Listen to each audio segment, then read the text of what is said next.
Assalamualaikum warahmatullahi wabarakatuh. Perkenalkan, saya Retno Dwi Utami, D3 Akuntansi dengan NIM 2018 DA010. Di sini saya bersama rekan saya. Nama saya Nabila Artis Susiawati, NIM 2018 DA009, Prodi D3 Akuntansi kelas B. Pertanyaan pertama yaitu, apa yang Anda ketahui tentang profil wirausaha? Saya akan menjawab pertanyaan dari teman saya. Profil wirausaha adalah sebagai berikut. 1. Kewirausahaan rutin. 2. Kewirausahaan arbitase. 3. Kewirausahaan inovatif.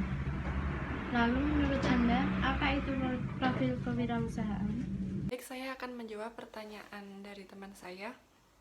Sedangkan Zimmerer mengelompokkan profil wirausaha sebagai berikut.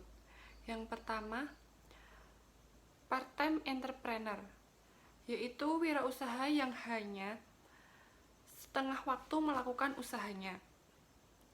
Biasanya pekerjaan tersebut hanya sebagai hobi saja. Yang kedua, home-based new ventures, yaitu usaha yang dirintis dari rumah atau tempat tinggalnya. Yang ketiga yaitu family owned business, yaitu usaha yang didirikan atau yang dimiliki oleh beberapa anggota keluarga secara turun-temurun. Yang terakhir yaitu co-preneurs, yaitu usaha yang dilakukan oleh dua orang yang bekerja sama sebagai pemilik dan menjalankan usahanya bersama-sama. Wirausaha mempunyai dua fungsi, yaitu fungsi makro dan fungsi mikro. Jelaskan masing-masing dari fungsi tersebut. Baik, saya akan menjelaskan mengenai fungsi makro. Fungsi makro dapat berperan sebagai penggerak, pengendali, dan pemacu perekonomian suatu bangsa.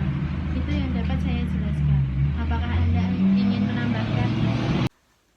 Saya akan menambah jawaban dari teman saya.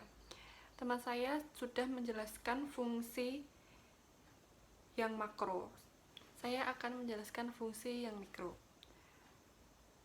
Fungsi mikro adalah nanggung resiko ketidakpastian.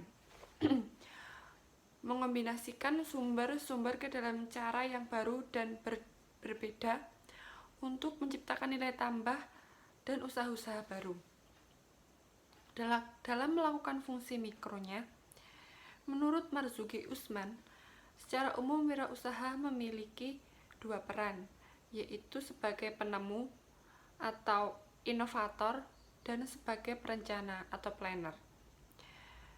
Wirausaha sebagai inovator, yaitu menciptakan produk baru, teknologi baru, ide-ide baru, dan organisasi usaha baru. Sedangkan wirausaha sebagai planner, yaitu perencanaan usaha, strategi perusahaan, ide-ide dalam perusahaan, dan organisasi perusahaan. Dalam kewirausahaan pasti ada tantangannya. Jelaskan tantangan kewirausahaan dalam konteks global. Tantangan kewirausahaan menurut konteks global. Dalam konteks persaingan global yang semakin terbuka, banyak tantangan yang harus dihadapi oleh seorang wirausaha. Setiap negara dan bangsa harus bersaing dengan menonjolkan keunggulan sumber dayanya masing-masing. Negara-negara yang unggul akan memenangkan persaingan. Begitupun sebaliknya, negara-negara yang tidak memiliki keunggulan sumber daya akan kalah dalam persaingan dan tidak akan banyak kemajuan yang dicapainya. Negara-negara yang memiliki keunggulan bersaing adalah negara yang dapat memberdayakan sumber daya ekonominya dan dapat memberdayakan sumber daya manusianya secara nyata.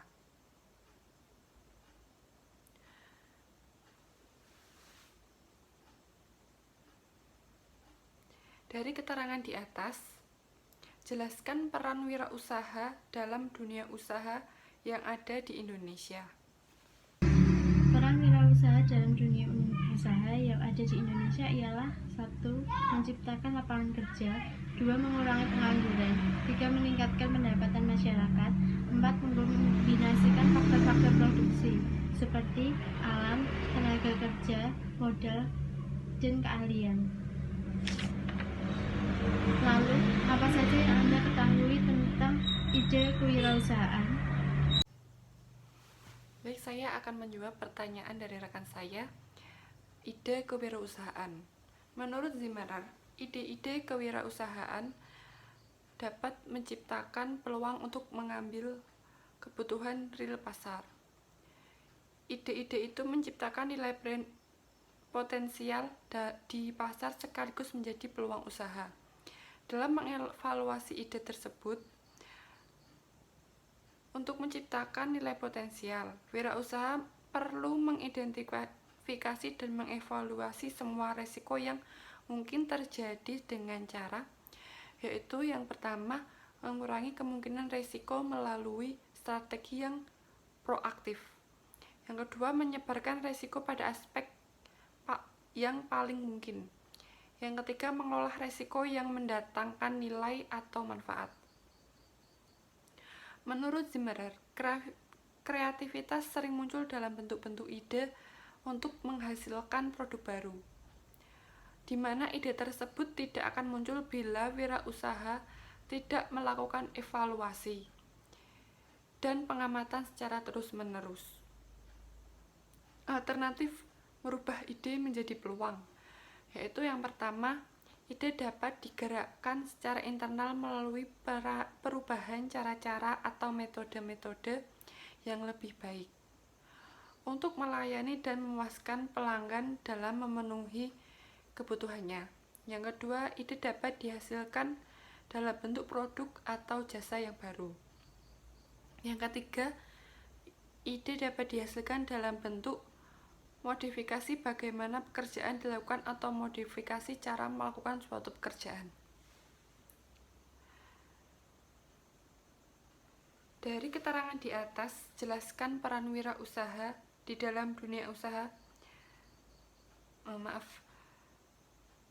Selain ide tersebut, wirausaha harus selalu mengamati peluang usaha.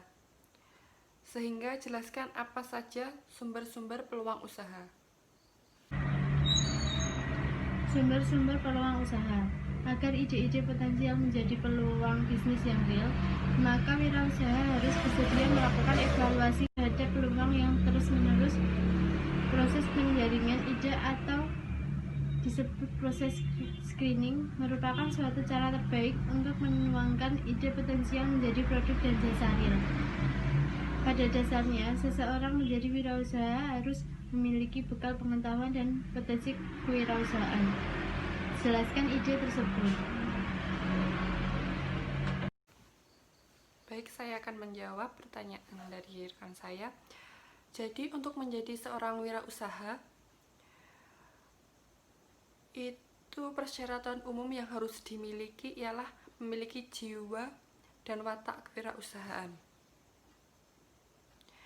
Jiwa dan watak kewirausahaan tersebut dipengaruhi oleh keterampilan, kemampuan, atau karena kemampuan atau kompetensi. Kompetensi itu sendiri ditentukan oleh pengetahuan dan pengalaman usaha. Karena wirausaha identik dengan pengusaha kecil yang berperan sebagai pemilik atau manajer. Maka wirausaha yang memodali, mengatur, mengawasi, menikmati, dan menanggung resiko. Menurut Kessen 1992, seorang wirausaha di samping harus memiliki modal dasar berupa ide atau visi yang jelas, kemampuan dan komitmen yang kuat, kecukupan modal baik uang maupun waktu, dan kecukupan tenaga serta pikiran. Juga harus memiliki beberapa kemampuan sebagai berikut. Yang pertama adalah self-knowledge, yaitu pengetahuan tentang usaha yang akan didirikan. 2 yaitu imagination atau imajinasi. Pengusaha harus memiliki imajinasi, ide, dan perspektif serta tidak mengandalkan kesuksesan masa lalu. Yang ketiga adalah practical knowledge, yaitu wirausaha harus memiliki pengetahuan secara praktis. Yang keempat yaitu search skill, kemampuan menemukan, berkreasi, dan berimajinasi. Yang selanjutnya adalah forensik, yaitu berpandang jauh ke depan. Yang selanjutnya computation skill, itu kemampuan berhitung dan memprediksi keadaan di masa yang akan datang. Yang terakhir yaitu communication skill, yaitu wirausahawan harus memiliki skill komunikasi, bergaul, dan berhubungan dengan orang lain secara baik.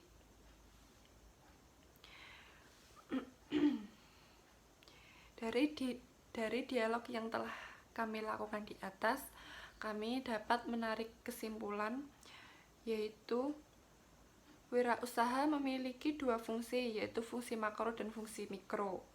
Secara makro, wirausaha berfungsi sebagai penggerak, sedangkan fungsi secara mikro, yaitu wirausaha adalah penanggung resiko. Untuk menjadi wirausahawan yang berhasil, seseorang harus memiliki bekal pengetahuan kewirausahaan dan bekal keterampilan kewirausahaan. Bekal pengetahuan kewirausahaan yang terpenting adalah pengetahuan mengenai bidang usaha yang akan ditekuninya, lingkungan usaha, dan kemampuan diri. Sedangkan bekal keterampilan yang perlu dimiliki mencakup keterampilan konseptual dalam mengatur strategi dan perhitungan resiko, keterampilan kreatif dalam menciptakan nilai tambah, keterampilan dalam memimpin dan mengelola, serta keterampilan berkomunikasi dan berinteraksi, dan yang terakhir yaitu keterampilan teknis di bidang usaha. Baik, itu saja yang dapat kami sampaikan. Kurang lebihnya saya mohon maaf. Wassalamualaikum warahmatullahi wabarakatuh.